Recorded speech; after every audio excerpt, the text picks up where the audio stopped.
صحابہ کا مقام دیکھیں کہ وہ کتنا بڑا اللہ سے ڈرنے والے تھے۔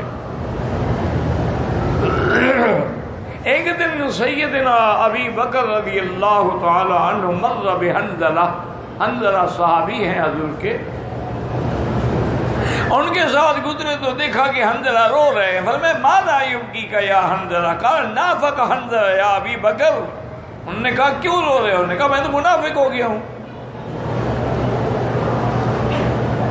حضرت ابو بکر حیران ہو گئے کہ ایسا مخلص صحابی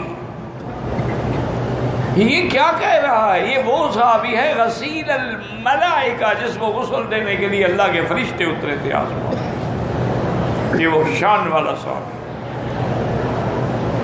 ان کی شادی ہوئی تھی، اتفاق کی بات ہے وہی پہلی شادی کی سہاگ رات تھی، اور جنگ احد کا اعلان ہو گیا تو بس وہ جلدی جلدی اٹھے گھر سے، بیوی سے کہا مجھے میرے پاس ٹائم نہیں ہے کہ میں ابھی غسل کرتا رہوں، سرکار دو عالم دشمنوں کے مقابلے میں چل پڑے ہیں، الرحیل الی جبل احد، میں بھی جا رہا ہوں، صرف ان کو بتا دینا کہ مجھے غسل کی ضرورت ہے اگر میں شہید ہو جاؤں۔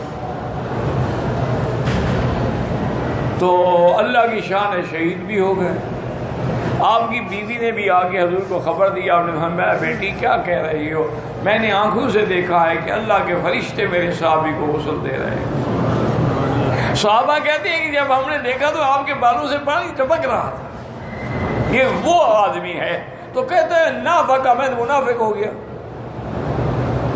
حضرت ابو بکر نے فرمایا اللہ کے بندے کیا کہہ رہے ہو؟ انہوں نے کہا بھائی منافق کا معنی یہ ہے نا کہ ظاہر میں کچھ ہو اور باطن میں کچھ ہو۔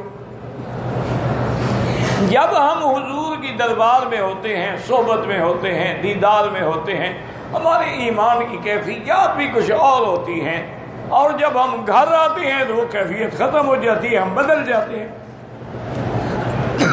تو جو کیفیت حضور کی صحبت میں ہے گھر میں نہیں ہوتی، یہی تو نفاق ہے نا کہ ادھر کچھ ہے ادھر کچھ ہے۔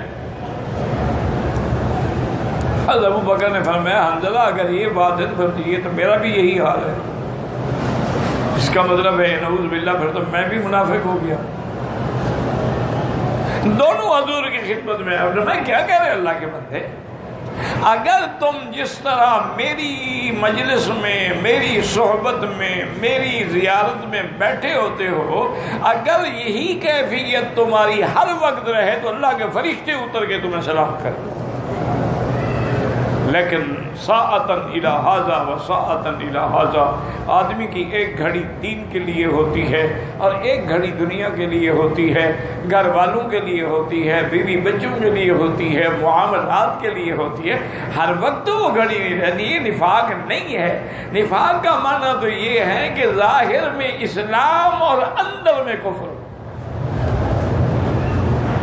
اب جا کے جناب ان کو تسلی ہوئی کہ الحمدللہ ثم الحمدللہ